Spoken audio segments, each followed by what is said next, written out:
Don Melchor's Stalking. Being with the healers was similar to being on a moving train. With them, I had no time to be bored.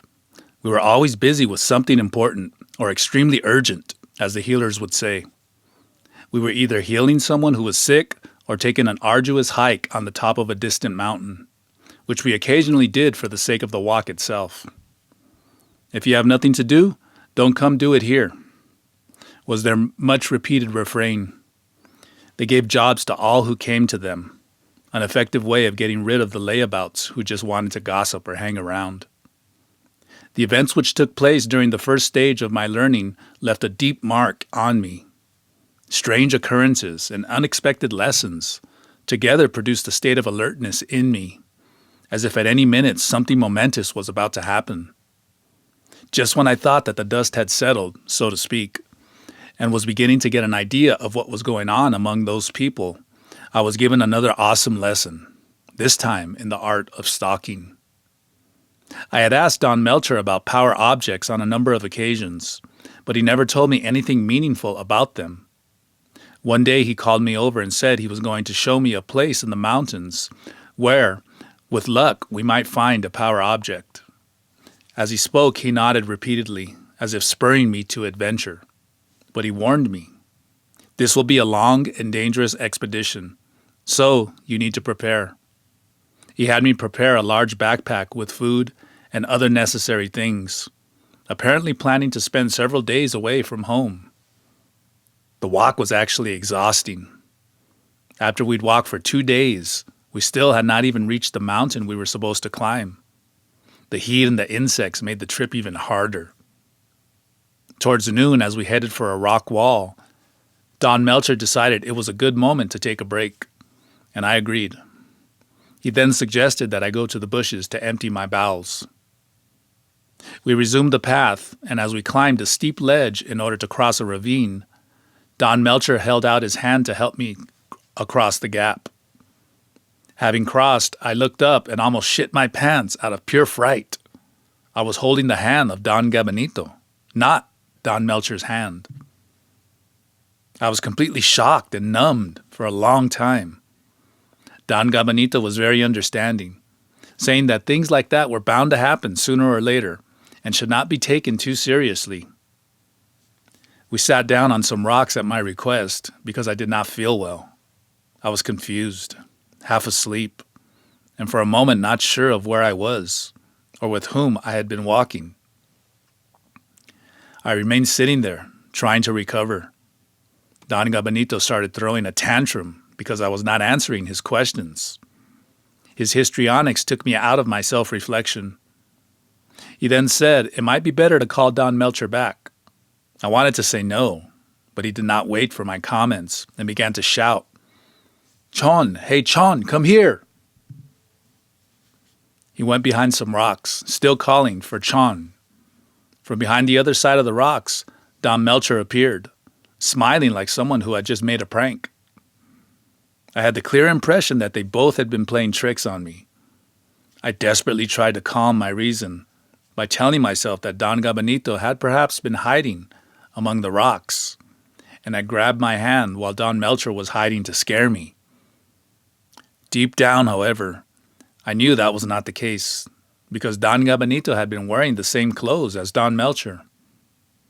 I became very suspicious from then on, silently observing every detail.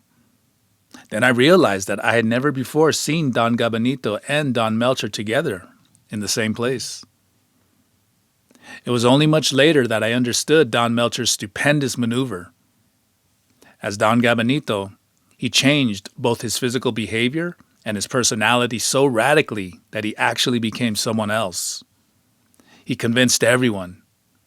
Even after I had found out the secret of his transformations, I still automatically kept acting one way with Don Gabanito and a different way with Don Melchor. The minimum requirement. In the liturgies in which we often participated as part of the group's religious practice, we learned the particulars of the Catholic faith. I resented contact with religion at first, believing that I had already transcended that stage of my life. I did not like at all the idea of wasting my time listening to nonsense. But the matter was presented to me as a challenge, so I consented and accepted it as a task. I remember reading in one of the Nahual Carlos Castaneda's books that it is not what we like, but what we do not like that counts in the struggle for impeccability. Being impeccable only under perfect conditions meant being a straw warrior, because straw warriors, when confronted with unexpected situations over which they had no control, fell apart and their self-importance reemerged at absurd levels. Whenever he had a chance, at Mass or during prayer sessions that were regularly held in the homes of the faithful, we would discuss the details of the doctrines. On one occasion, the sermon was about the 10 Commandments. Later, back at the house, the healers gave us their vision and their interpretation of the commandments. Don Melchor said, "First of all, it is necessary to expand on the vision of humanized God we inherited from the Europeans. The idea of God as a bearded man sitting on a throne in the manner of the medieval kings is childish. Believing in something like that is tantamount to believing in children's stories, like the story of Santa Claus, which is presented to the infants as truth and later ends up as the first great disappointment of their lives. Not so much because Santa doesn't exist, but because their parents lied.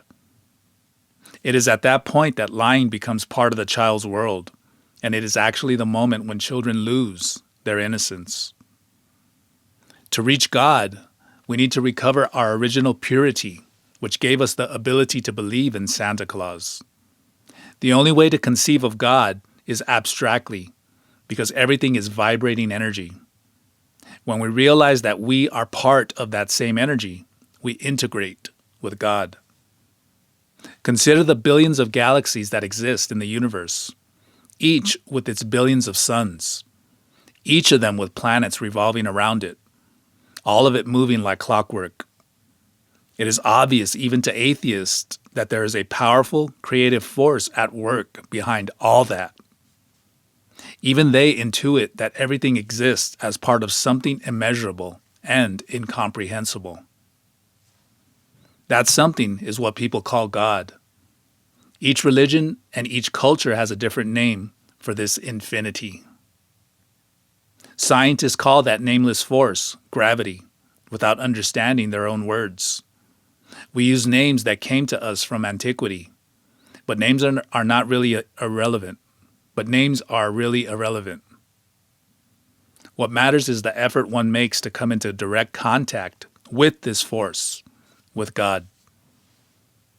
Contrary to the teachings brought by the conquistadors who introduced us to a humanized God, we teach ourselves that God is an impersonal force encompassing absolutely everything that exists. As it has been said, that force is not at all interested in man as a species, let alone in a particular individual. So it is useless to pray to it or ask anything of it. The human part of the eagle is too small to sway it. Sorcerers, however, know that there are ways to connect with that power. Our goal as healers is exactly that, to unite with God, with the intent of all things.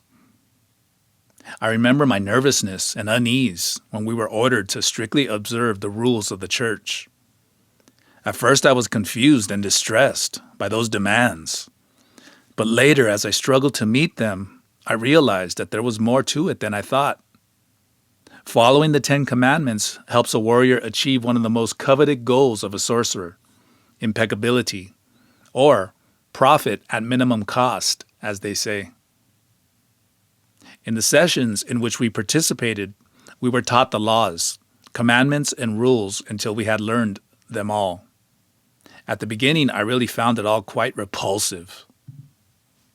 Fortunately, back home after the sermons, our elders clarified matters, giving us the healer's explanation for the sermons and what lay behind the words that sounded hollow when delivered mechanically. On one of our evenings around the stove, Doña Silvia gave the first commandments as an example. Love the Lord thy God above all things. She said that superficially it would seem God needed the love of his faithful, even more than his faithful needed him. According to the healer's interpretation, however, that commandment summarized the entire struggle of the warrior. To them, it represented their commitment to finding the source of awareness and consciously uniting with it. The ultimate goal of all living things, whether they know it or not, is to preserve awareness. That is why death, or the idea of death, causes such fear. The reason for living is to acquire experience and be filled with knowledge and awareness. That is the food of the eagle. At present, only sorcerers are aware of the possibility of disobeying the command to die and deliver their awareness to the eagle because they practice recapitulation. The second commandment was the next to be considered. It said, "Do not take God's name in vain." The words that generally end up mystifying people and causing the famous fear of God. Warriors, however, understand the real issue. They know the secrets of the power of words and use them for their purposes in a form that is reverent to the all-encompassing force, reverent to God. Warriors know how to behave in front of power and approach it with the mandatory strength and humility. Someone in the room asked, "What does power of the word mean?" It means that every word matters, so be careful about what comes out of your mouth. But we will talk about that another time, Doña Silvia replied. For now, let us continue with the topic of God's law. Continuing with her analysis of the commandments, she quoted, "Honor thy father and thy mother." Unfortunately, there are those who hate and deny their very source, their parents, and then extend their grudge against all that exists, including the very earth that gives them shelter. This original resentment is the cause of many diseases. A warrior is aware of the tremendous price that was paid for his life, and in the most detached manner, honors and respects those who gave him existence. Only then can he fly free. We continued with the lessons through a number of sessions in order to learn the true meaning behind every commandment, so as to be able to understand what they really referred to. This made it much easier for me to commit to the work of religious conversion.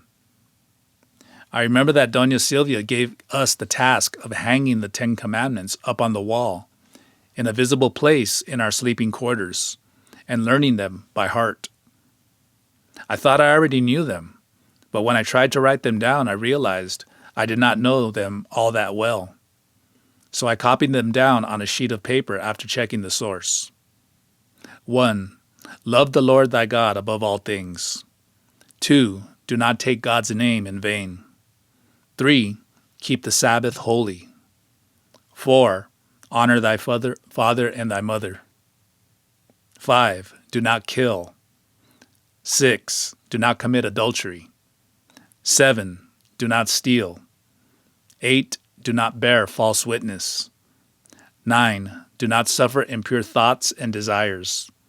10. Do not covet the possessions of another. Exodus 20, 1 through 17, and Deuteronomy 5, 6 through 21. In addition to the above, we were later given to learn the list of the 7 deadly sins against which one must constantly be on guard. They are gluttony, lust, greed, arrogance, pride, vanity, and envy. In one of our meetings, the lecturer spoke at length about the modern man's situation, saying that the society had lost its way and that evil had taken root in the hearts of people. Dark forces were seeking to stop human evolution, and those enemy forces worked tirelessly to cloud people's minds and to change the purpose for which humans had been created in such a way that the old commandments based on morality and justice got swapped for those of the man in the street that go something like this. First me, And next, I. Love thy possessions and cling unto them. Lie and cheat to achieve thy goals. Satisfy thy desires by any means. Obtain profit at any cost. Always seek pleasure and personal gain. Take advantage of others. Crush the weak. Destroy that which thou canst not get. If thou canst not accomplish something, do not let others accomplish it either. Part of that topic was the study of how the healers saw the world and what their 10 commandments were. For that lesson, we walked up to some monumental caves, the interior of which bore a strong resemblance to the vaults of Gothic churches. There, we were instructed in the commandments of energy, or the 10 commandments of the healers, which are: be good, be honest, be moral, be true, be impeccable, be patient, be detached, do good, cultivate energy, cultivate silence. Here, Don Melchor said, the commandments of the healers are like a map to help us save energy. The power of the word. Apart from our work as apprentice healers, we were taught and trained in the way of the warrior. The healers called that path Zihuyalotl Ohtli, meaning the path of wisdom, or the path of the heart. Regardless of the terminology used, however, the goal is the same, the connection to the spirit. The modern man has renounced the magical world in favor of reason, and in so doing was cast out of paradise. He has lost his connection with intent. The first step one needs to take to return to the natural state is therefore to wholeheartedly desire such a return.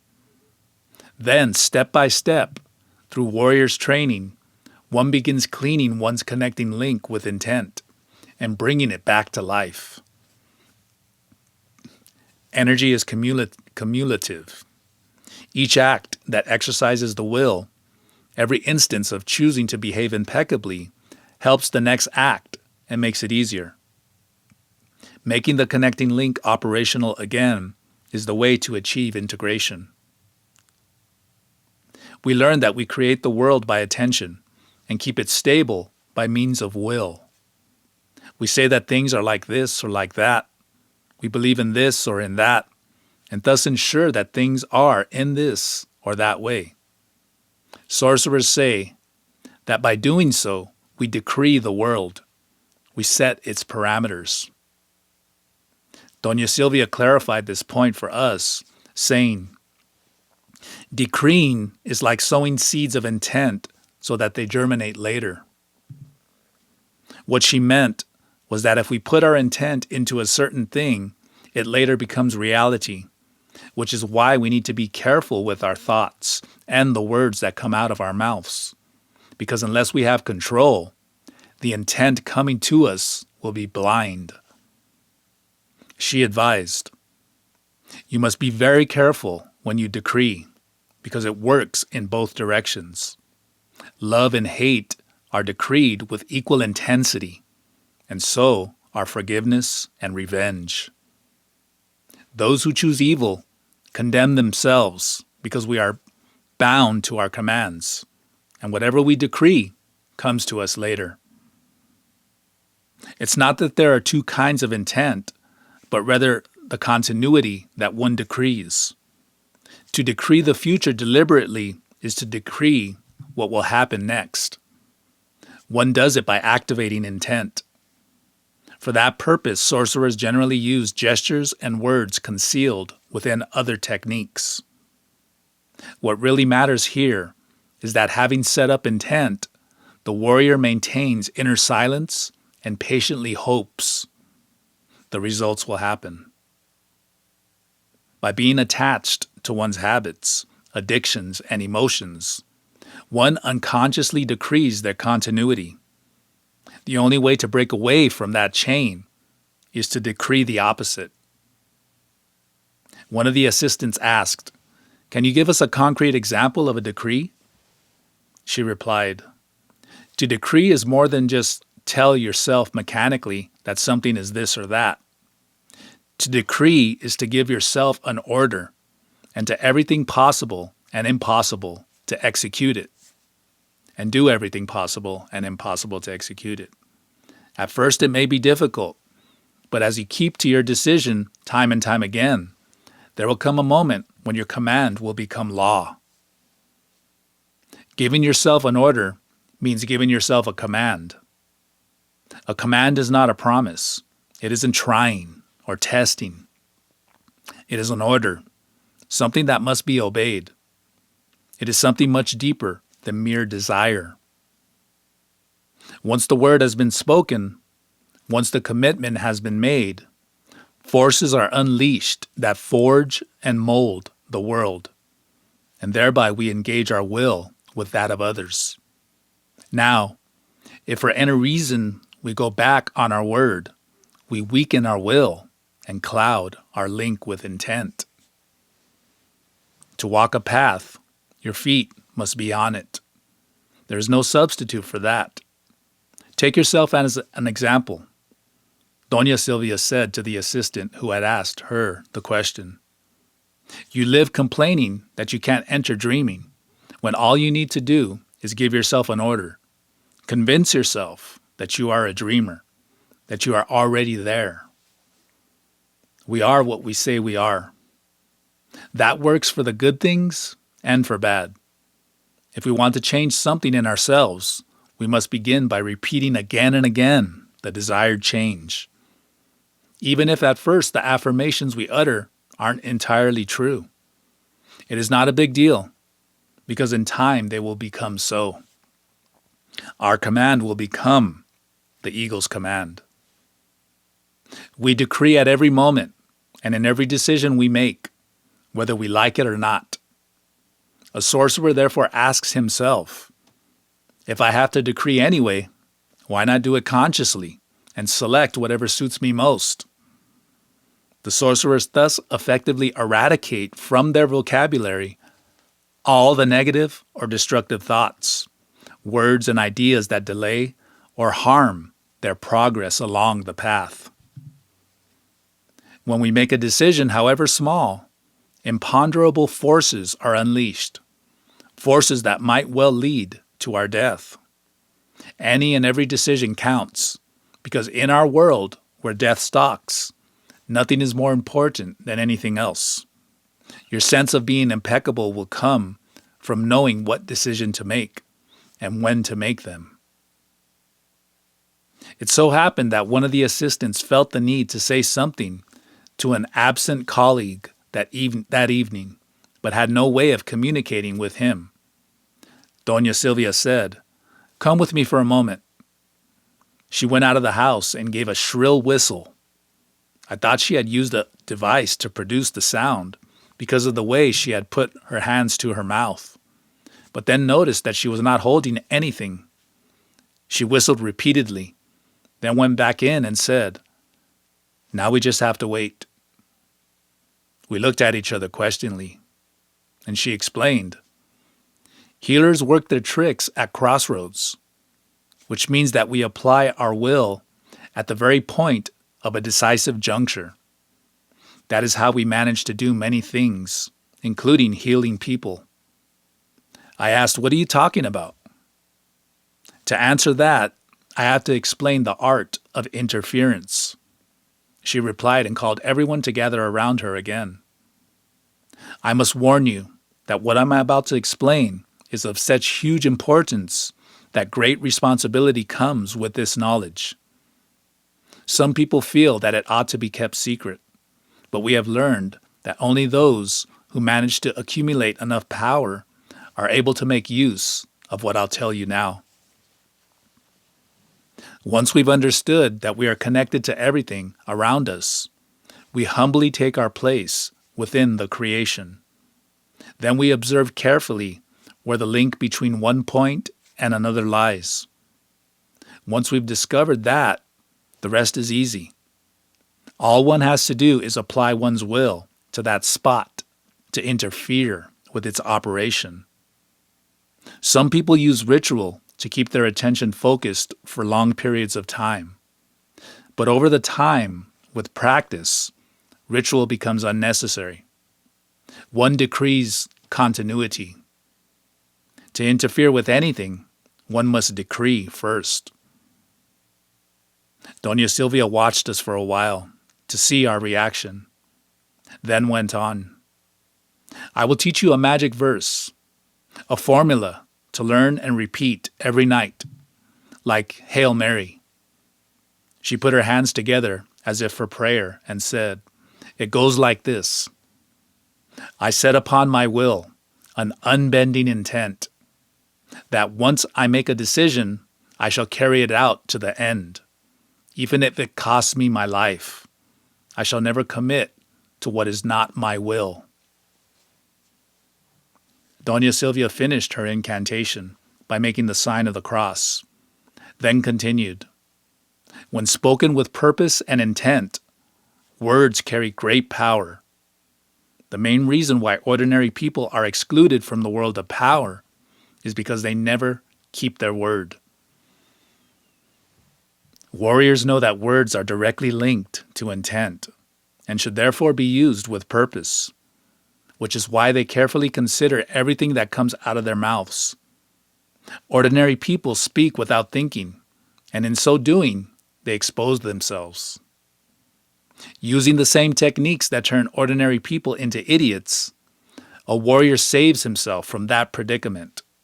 He creates his own commands, and instead of unconsciously repeating set phrases, he deliberately chooses which commands he wishes to emphasize. A warrior never lends himself to harmful displays of envy, hatred, resentment, and so on. He drowns them in his silence and lets them die slowly away. What does that mean? It means that a warrior avoids uttering sentences with connotations contrary to his interest. Like, for example, I hate this or that, or I cannot stand this. By avoiding those and similar comments, a warrior is cleansed and cured of debilitating concepts. Observe that the idea here is to reinforce the positive and reduce the negative. Even when saying, don't do this or that, one actually suggests that yes, it can be done. Such is human nature.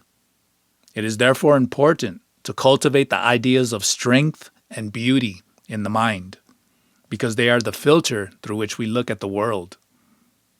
If we learn a word, its meaning becomes an active part of our possibilities. It is therefore wise to deliberately choose strong, commanding words that will help us build a character suitable for the hard struggle of warriors. For that purpose, healers deliberately choose fortifying affirmations, which they incorporate into their everyday vocabulary. Words of good humor, happiness, health, and vitality. Words that make them feel good about themselves. Once, while doing my chores, I absent-mindedly hummed a popular song.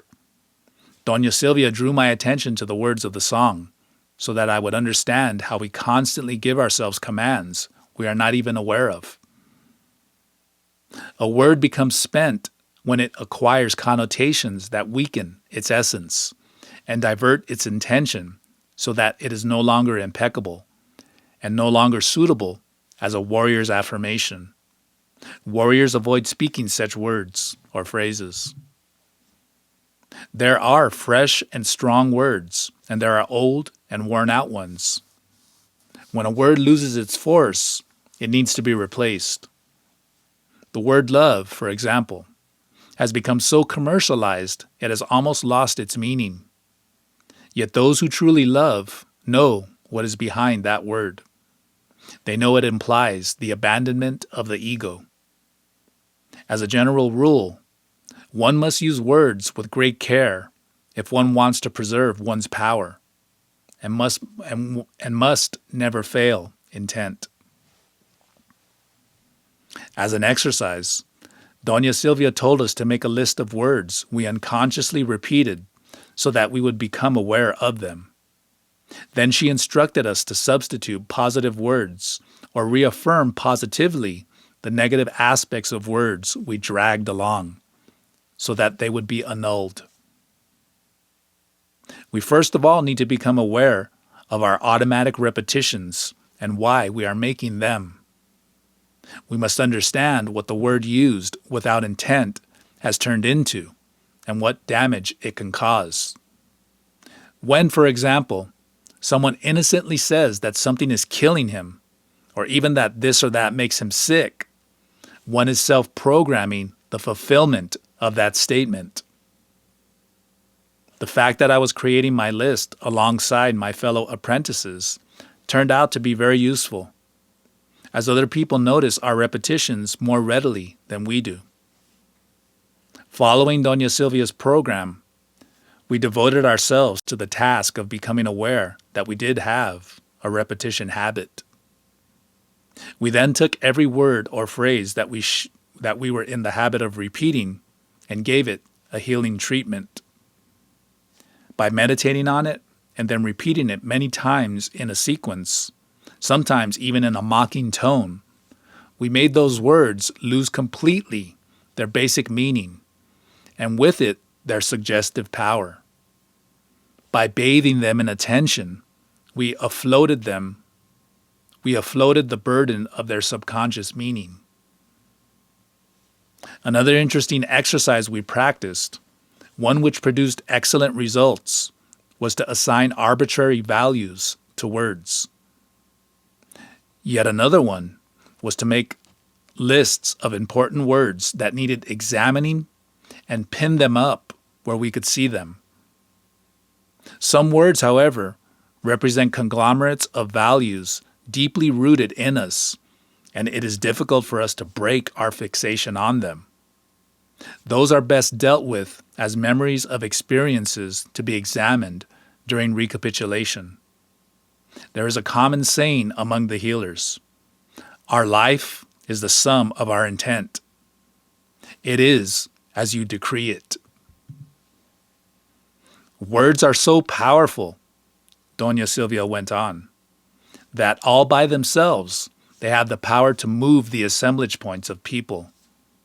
That is what happens when charismatic leaders who are gifted speakers influence crowds. It is mass hypnosis. Being happy is the supreme accomplishment that warriors can achieve, which is why they cultivate good humor and the art of not taking themselves seriously.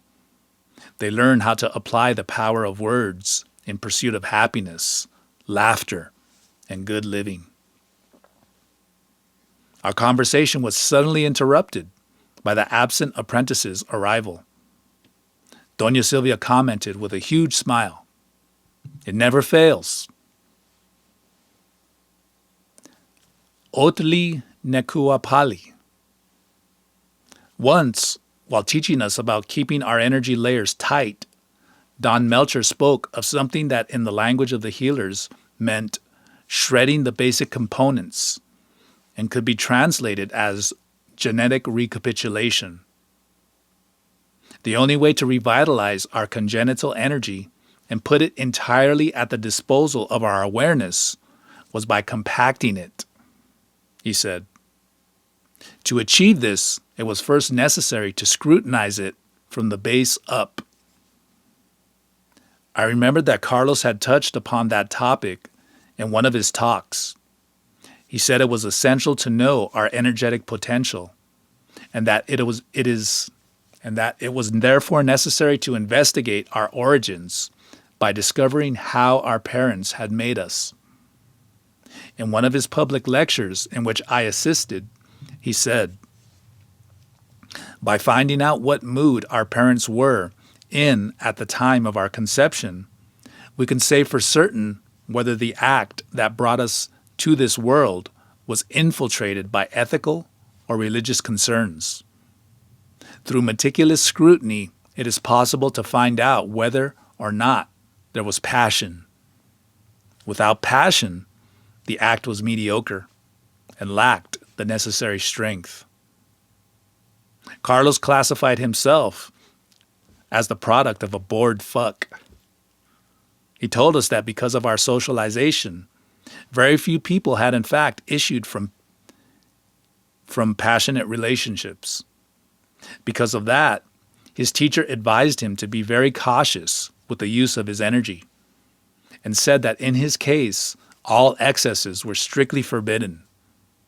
Don Genaro used to tease him, saying that his chili was just for urinating, and that he was allowed to give it only 2 shakes after peeing, because the third one for him would count as masturbation.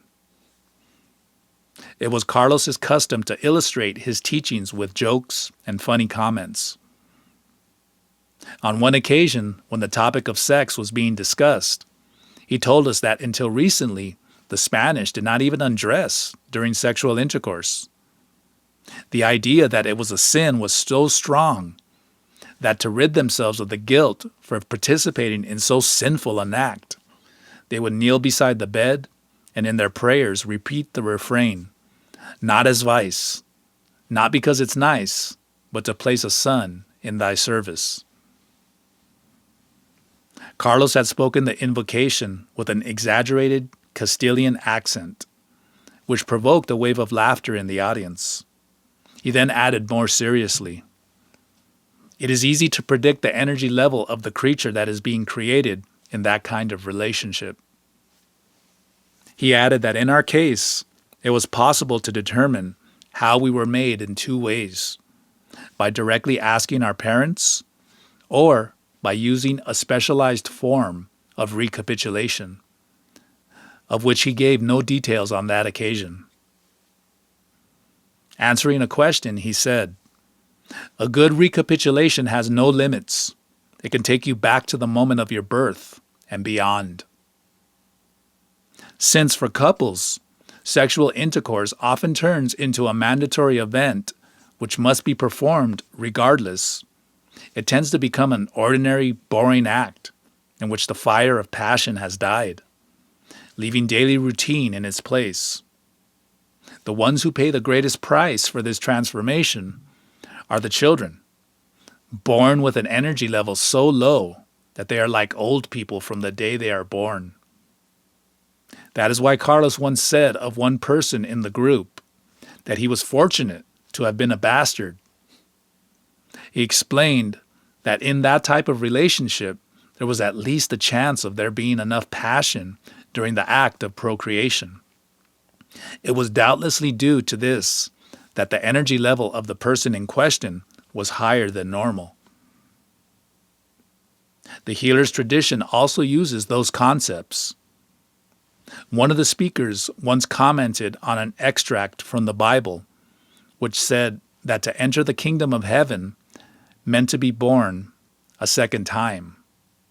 Don Melchor later explained what the passage was about and confirmed that it contained a great truth. He said, "It is not a metaphor, but a literal truth. If we manage to unravel the events of our lives and arrive at the rudimental vibration which created us, the possibility of performing an energy miracle will open to us. By returning to our origins, we can compact the energy involved in that initial act of creation, and in that way, rescue our integrity." Sorcerers take recapitulation seriously because it not only helps one get rid of the burden imposed upon us by daily life, it can also reverse the stigma of the original sin, which is to be born without energy. That is how retracing the path helps us in a very profound way, affecting changes at the fundamental level. We are not only what we consciously and unconsciously decree. At birth, we acquire the heritage from the generations that preceded us. By recapitulating and canceling undesirable commands, it is possible to modify our basic structure and shape our character at will. It is the only way we can rid ourselves of unconscious repetitions. The only way we can prevent the onslaught of diseases and other conditions that may have been programmed into the heritage we got from our ancestors. Only by returning to our origins can we correct any fault that may have been there at the moment of our formation. This is achieved by breaking the basic components of our character down to their minimum expression. The warrior then uses intent to reconsolidate himself as a whole, now free of external commands. Although the revision of basic components as such has no power to cancel out our parents' acts, it does help restore our totality as luminous beings. For sorcerers, constructing their energy body is a work of art that usually takes a lifetime to complete. That is why they are so meticulous about anything relating to that goal. I asked Don Melchor how it was possible to recapitulate something that happened before we even existed. He replied, "The memory we use in our daily lives is cerebral. Here, however, the type of recollection sorcerers seek has to do with our origins, when we did not have a description of the world around us.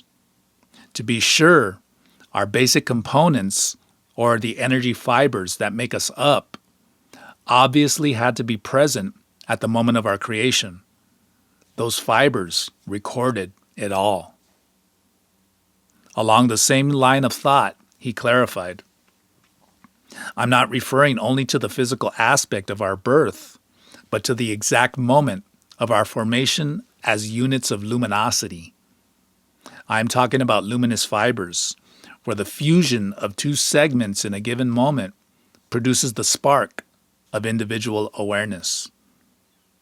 To our luminous body, the passage of time means nothing, so much so that it is perfectly capable of activating those very same filaments that were employed at the exact moment of our creation. That is the warrior's feat.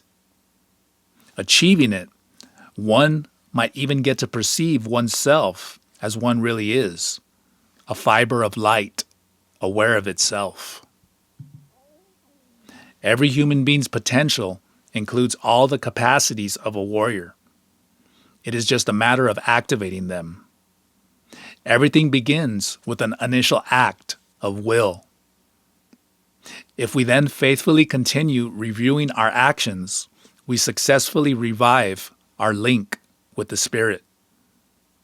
A warrior then is someone who has literally been reborn, or rather, someone who has recreated himself and has been conceived anew, only this time fully, passionately, and free from the fetters of socialization.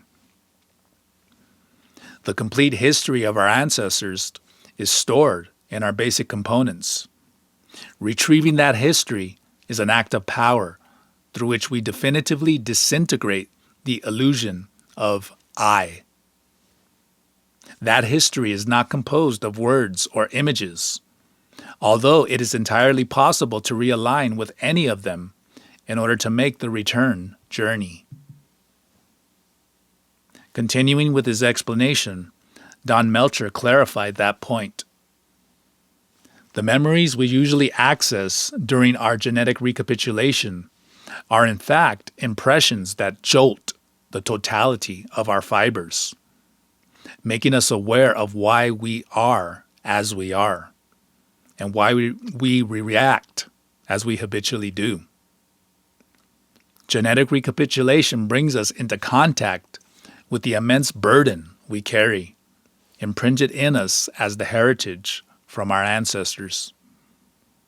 As a result of this type of recapitulation, we introduce ourselves to a unique dimension where sensations hold priority over the mind, making it possible for us to perceive the forces acting upon us. Every aware being in the universe is connected to a particular luminous fiber. The act of focusing on one of these lines is called aligning. To align, therefore, means to live a particular experience, past or present, contained in the vast ocean of awareness. One participant asked what the object of the exercise was, because it was bound to be hard work. Don Melchor replied, "You cannot evaluate the results of that effort unless you personally commit to it. Anyone can understand that the practical results of that work are of enormous importance because it has to do with the reason for our existence, keeping the flame of awareness alight. Every living being in the universe is fighting for the same thing, whether they know it or not. It is like a cosmic game where only those who manage to pass each evolutional stage can progress. Recapitulation should be the main task of our life. One can't know what one is missing if one's never had a point of comparison. People have no idea how the transmission of the basic components affect them, and are therefore constantly exposed. Explaining the transmission of our personal characteristics by means of basic components, Don Melchor said that this phenomenon occurred not only vertically in the transmission from parents to children, but also horizontally through our mechanisms of contact. The way in which the presence of others affects us is a good example of this. He said that was why the saying, "Tell me who your friends are, and I will tell you who you are," was indisputably true. When our energy interacts with that of others, we receive something from them, and the other way around. That exchange of filaments is what needs to be reset, and only a good recapitulation can do it.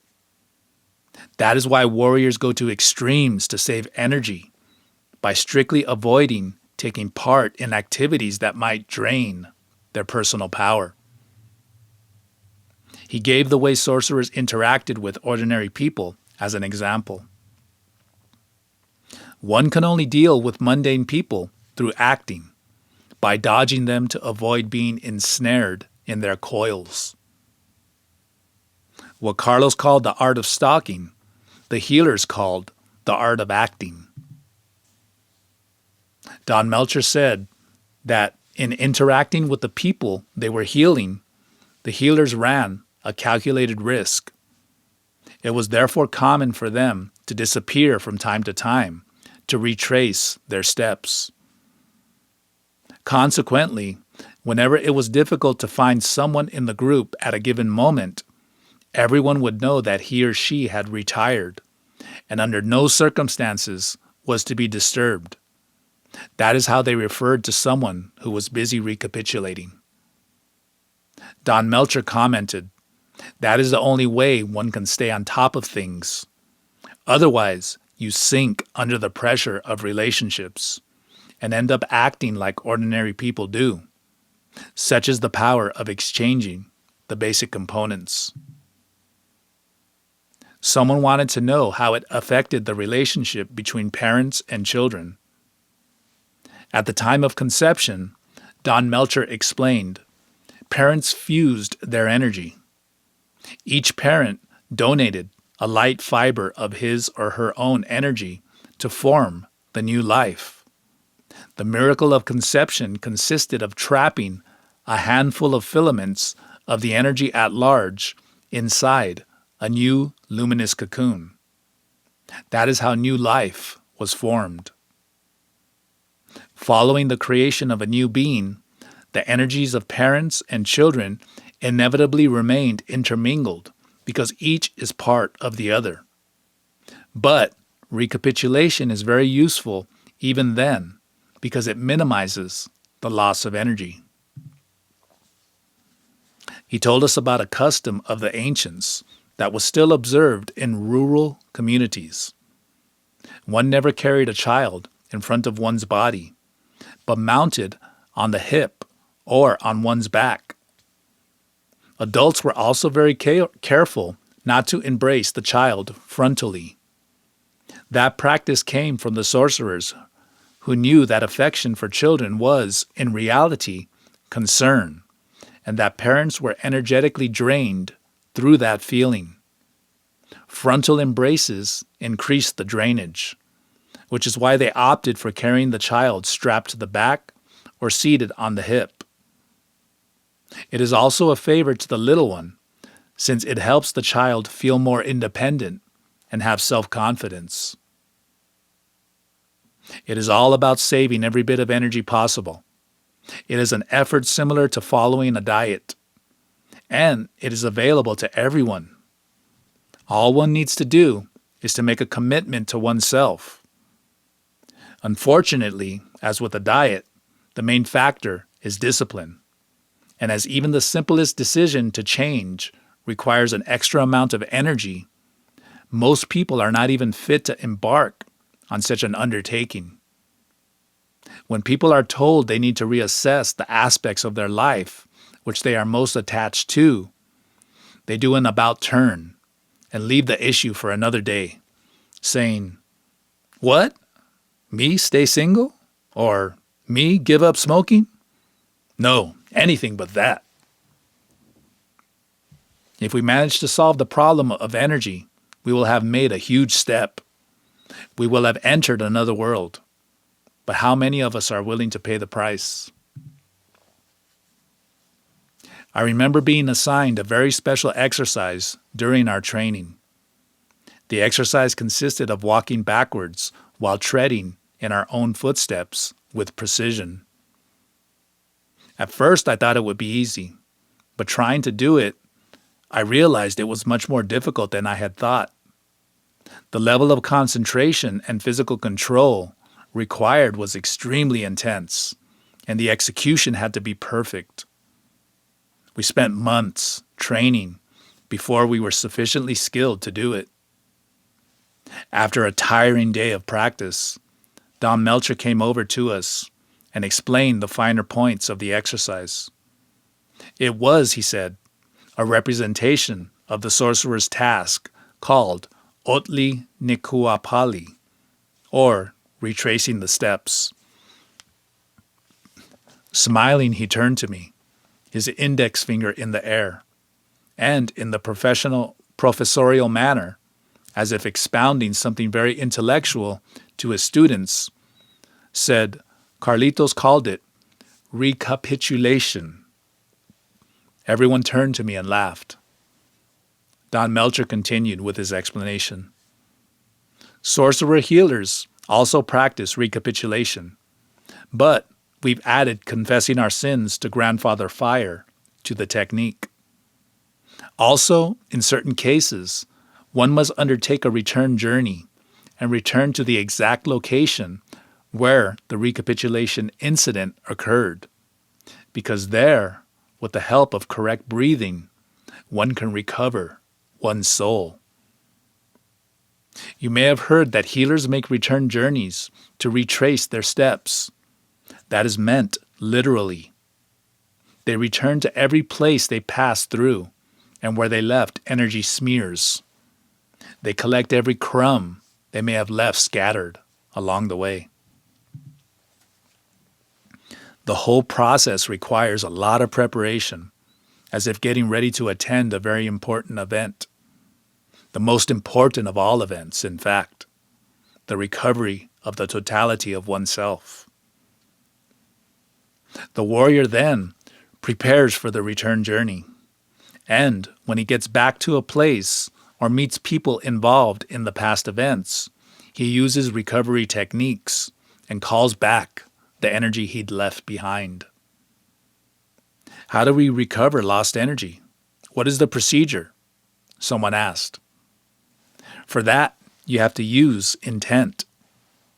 Having got to the place where his energy was compromised, the warrior gets ready to draw on his reverting power.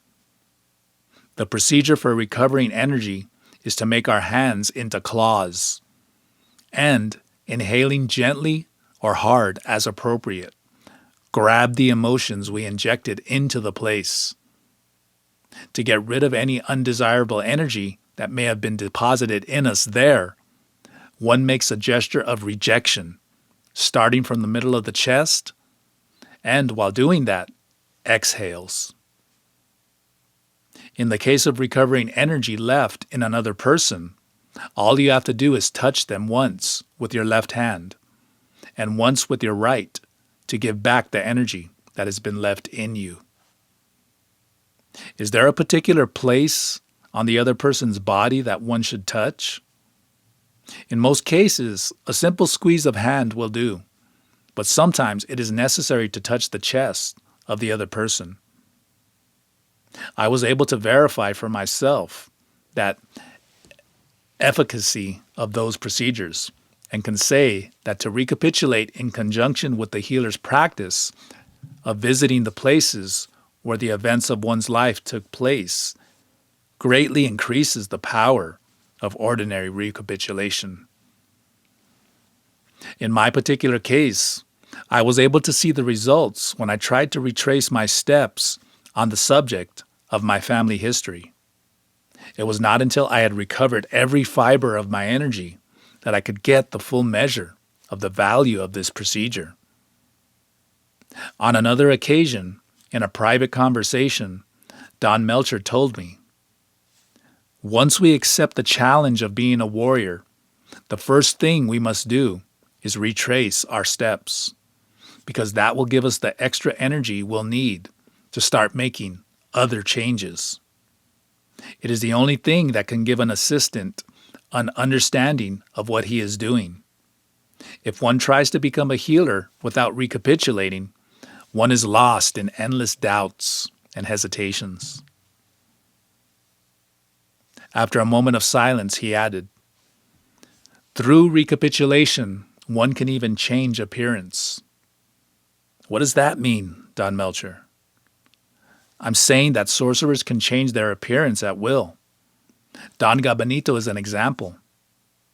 I'm mentioning it because you've often asked me how such transformations can be done. I can now tell you that everything starts with recapitulation." I told Doña Silvia once that I was having difficulties with my recapitulation. To help me, she said, referring to her weaving, "Our life is like this fabric. To retrace our steps, we must become aware of how our energy is interwoven. If one understands the tangle of one's life, it is much easier to unravel it." That day, she showed me a totally different recapitulation technique from the one I had been using so far. The system had no name, but I half-jokingly called it recapitography, because I had to write down the particulars of my recollection in detail on the bark of trees. The strips of bark were then exposed to the winds, after which they were ceremoniously burned, either privately or collectively. She said, "Retracing steps serves not only to resolve traumas, but also as a powerful technique for improving the quality of life. It is something everyone should do as a discipline. The benefits of that exercise include improved memory and becoming more aware of oneself and one's surroundings. We recover whatever was taken from us during energy attacks by people, as well as by nasty mountain winds. Along one of the regular routes we used on our walks, there was a tree the locals of the area believed to be magical. It was an enormous ceiba, about 40 meters high, considered by many to be the mother of all the ceibas in that valley. It was rumored to be very old, possibly 1,000 years or more. Stories of that tree's power have even attracted pilgrims who had come from afar to drink from its life-giving fountain. From time to time, the healers would go there to fill their gourds with blessed water. For sorcerers, however, the greatest gift that the tree gave them was none of the above, but rather its very fine bark, which they used for writing down the details of their personal recapitulation. On one of our visits to the tree, Doña Silvia told me, long ago a powerful sorcerer chose this tree as his dwelling place and settled there to live in it. His spirit is still around. She suggested that I sit in the shade of the tree and verify its strength myself, and I did. Whether through the power of her suggestion or for some other reason, I really felt I was inside an unusually powerful field of awareness. While we were there, Doña Silvia spoke about the bark writing technique. She said, each ceiba tree is sacred to the Indians, not only for being the guardian of water and staying green all year round, but also because those trees shed their bark, which serves as a sort of paper for recording the events of their lives and their sins. It is therefore a sacred tree that helps us get rid of our crap. And that is exactly what you're going to do. You need to collect a lot of this tree's bark and write down all your life on it. So I collected a thick stack of sheets of bark on which I recorded all the incidents of my life that I could remember. I was amazed at the number of important things I had previously forgotten. Finally, when Doña Silvia felt that my life had been sufficiently reviewed, she ordered me to ceremoniously burn the sheets. The art of acting. Once we went to help put on a play of pre-Hispanic origin that was being staged in a neighboring town. After the show, Don Melchor said, "We know about the art of stalking Carlito speaks about. Well, among us, it is called acting, or the art of performance. There are good actors and bad actors. The good ones give themselves completely to their art and make you dream along with them. The bad ones, like those we saw today, give you the impression that they are just acting." Curious, I asked how this acting thing worked. He replied, "You're acting right now." He gazed directly into my eyes. I felt uncomfortable and said I did not understand what he meant. He explained, "Like it or not, we all wear masks. The sorcerer's reasoning is, well, if I have to wear a mask, I'll choose one that suits me. Being sorcerers, however, we have many masks, one for every occasion." Having said that, he laughed. "What masks are you talking about, Don Melchor?" "Personality masks. We present ourselves to others in one way or another, as it suits us. Aware of this, warriors choose to be impeccable. A practitioner is expected to be an actor. Sorcerer healers give the highest importance to this issue, and yet I cannot help you with it. You must figure out the secret for yourself."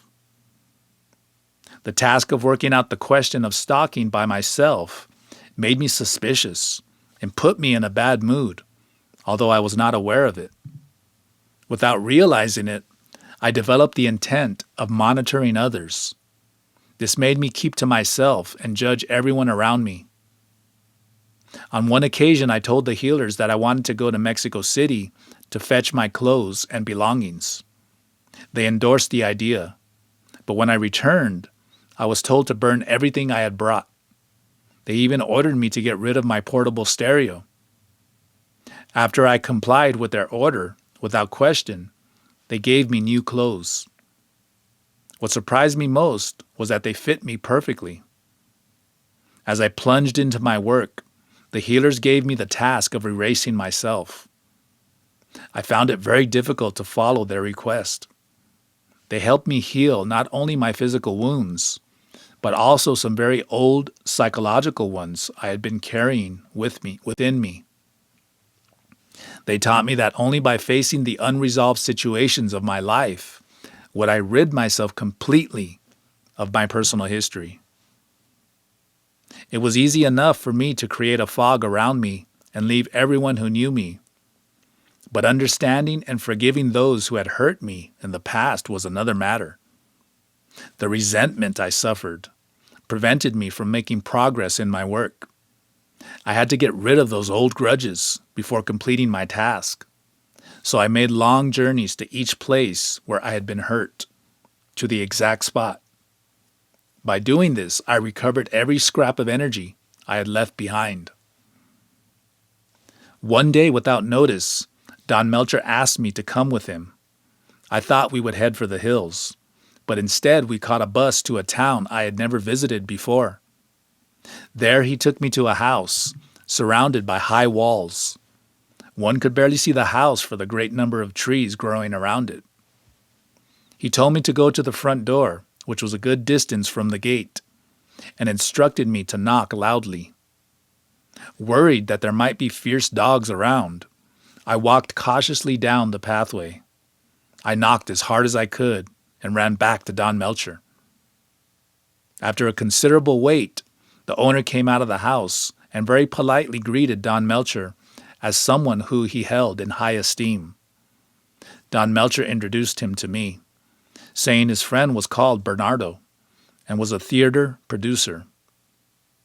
Berna for my friends, Don Melchor's friend put in with a smile. Don Berna had a slightly swollen or deformed upper lip that looked as if he had just shaved off a mustache. He appeared to be about the same age as Don Melchor, but his hair was not gray. He seemed jovial and kind. After a brief chat, Don Melchor excused himself, saying he had things to do. He would leave me with Don Berna and come back for me later. Don Berna was a model host, showing trademark kindness and attention. I asked him if he was producing any work at that time. He replied, "No, but I am about to start a new production.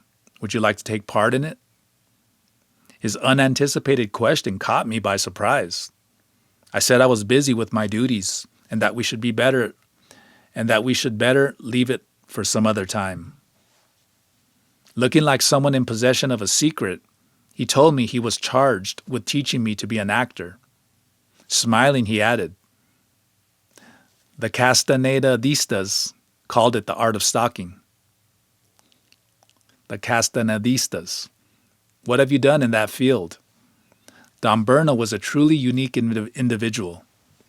During the months that followed, he taught me his art.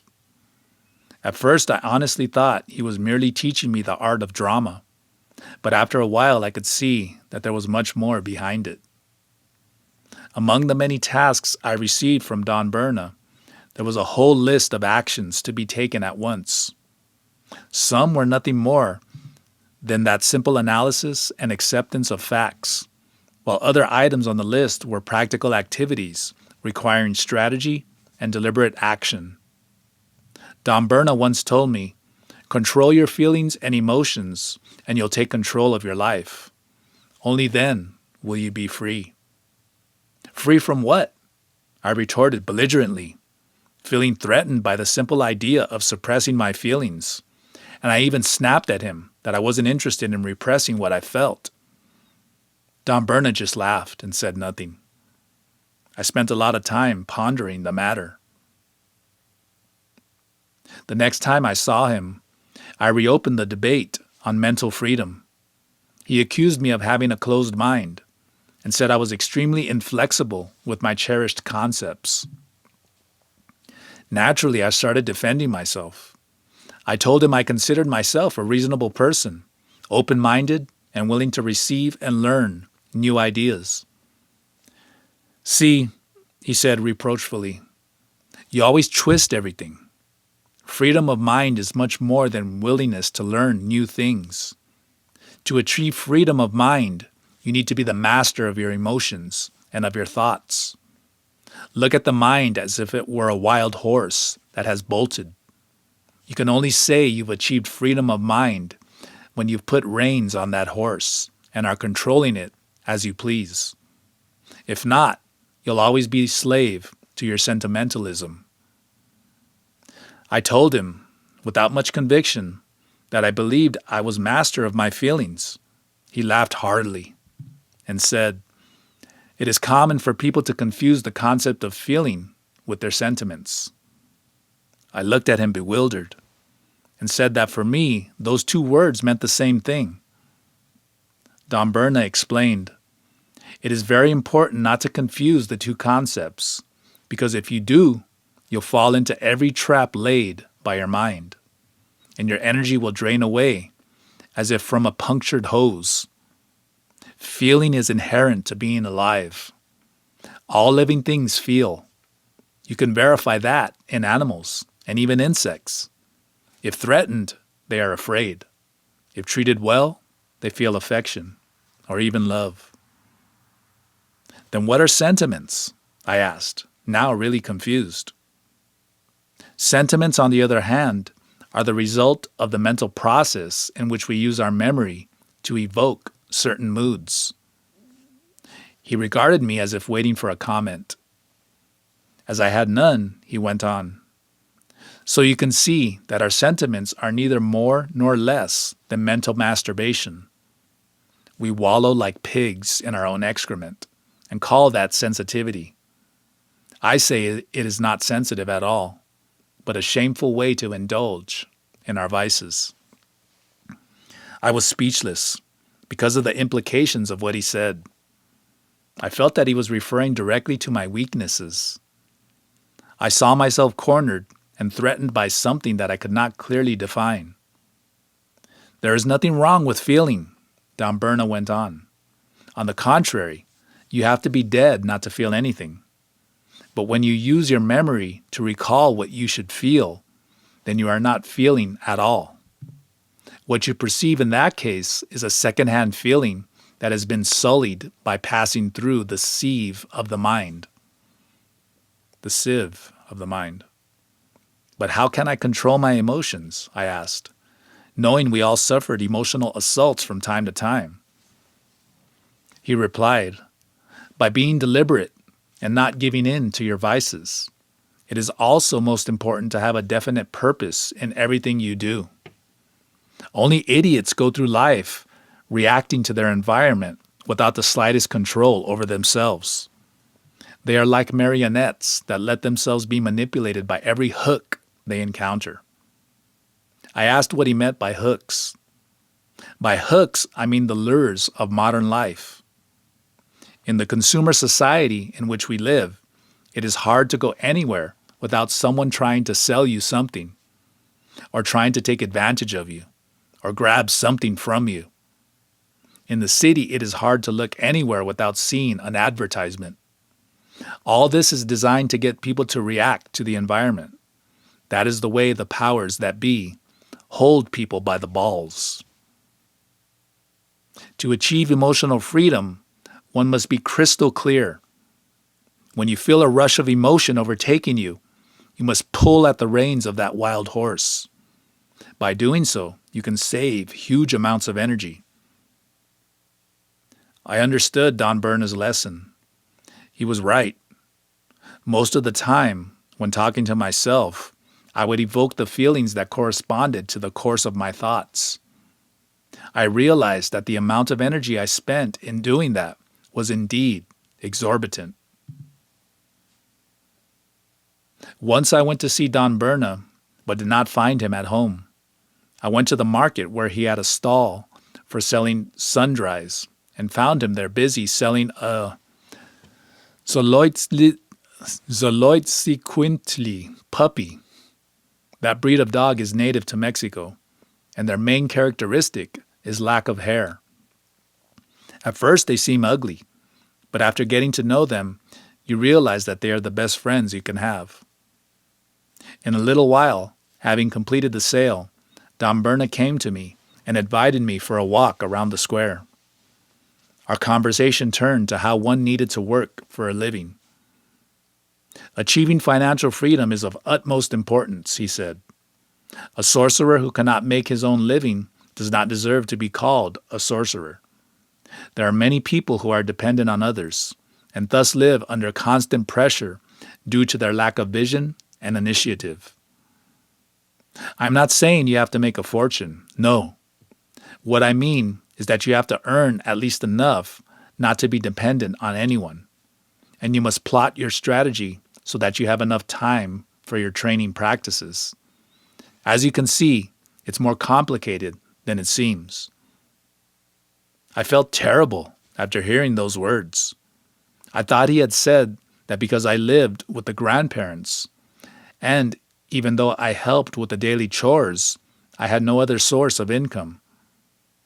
I discussed it with Doña Silvia, who assured me that there was no need for me to worry, and that they did not need to pay them anything to live there. My anguish was not so easily calmed, and in another encounter with Don Berna, I asked him what I could do to resolve my problem.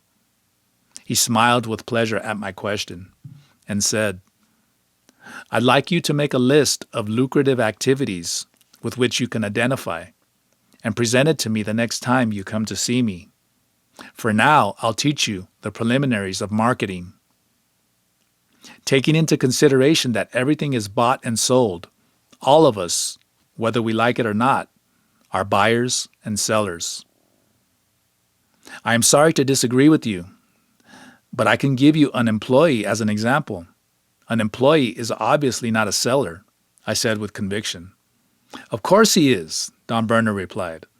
"An employee sells to his employer what to him is the most precious thing in the world. He sells the time of his life.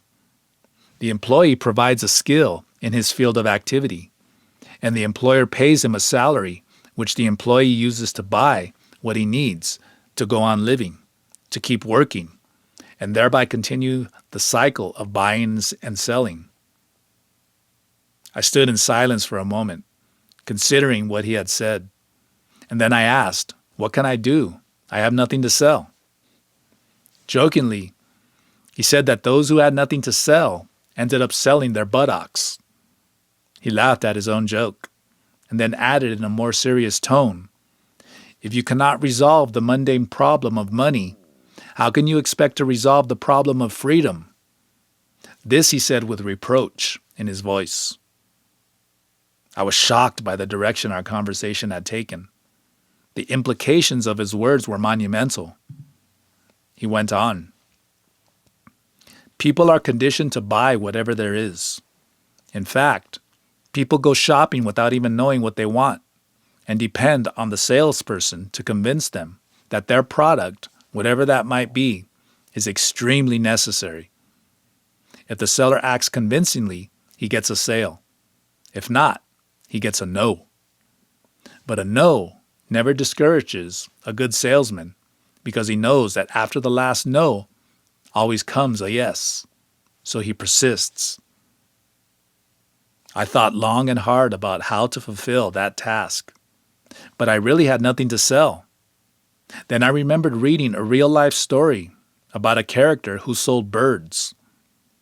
So I started out with the strategy of catching birds to sell them. After a while, I managed to put together enough money to buy part of the harvest from the farmers in the area, which I then sold.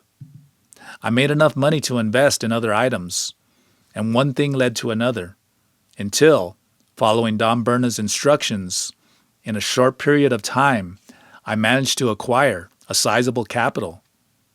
I handed all of the money over to the healers so that they could buy whatever they needed. As I progressed in the art of acting, I was amazed by the variety of matters relating to that subject that I never previously considered. Indeed, that I never knew existed. At one point, I thought that the entire universe fell within the parameters of that art. Viewed from the perspective of a warrior, the art of stalking is a tool for increasing one's energy level. As one stalks oneself, one notices one's repetitions, defense of the ego, the useless erosion of energy. Having become aware of them, a warrior takes action to plug up his drainage points. The story of a fellow assistant and his struggle to plug up his drainage points provides a concrete example. When he first got among us, he was a real savage, strong like a bull, with an attitude of, "Get out of my way or I'll squash you." When confronted with the healer's exercises, He realized what amount of energy he was using to maintain that image of himself and designed a strategy for himself. He would focus all his fury on completing his warrior's tasks. Following this strategy, he exponentially increased his energy. In addition, Don Berna also taught me the art of survival in the mountains. On one occasion, he drew parallel between survival in nature and survival in the concrete jungle of society. He said that one was not so different from the other, and the techniques of hiding, being alert, and using disguises or camouflages that I learned in either world were applicable to both. Don Berna explained that my apprenticeship with him would follow a predetermined route. According to his training program, we began by roughly analyzing the details of human character. When Don Berna judged me to be ready, we passed on to the finer aspects of human behavior. He then made me practice being each of the personality types we had studied. He kept taking me to the market and to crowded places to interact with people in the everyday world. Until it becomes natural to you, he would always say. I spent years in training before I got to the heart of the matter. Eventually, however, I became able to enact a change of mood without any difficulty.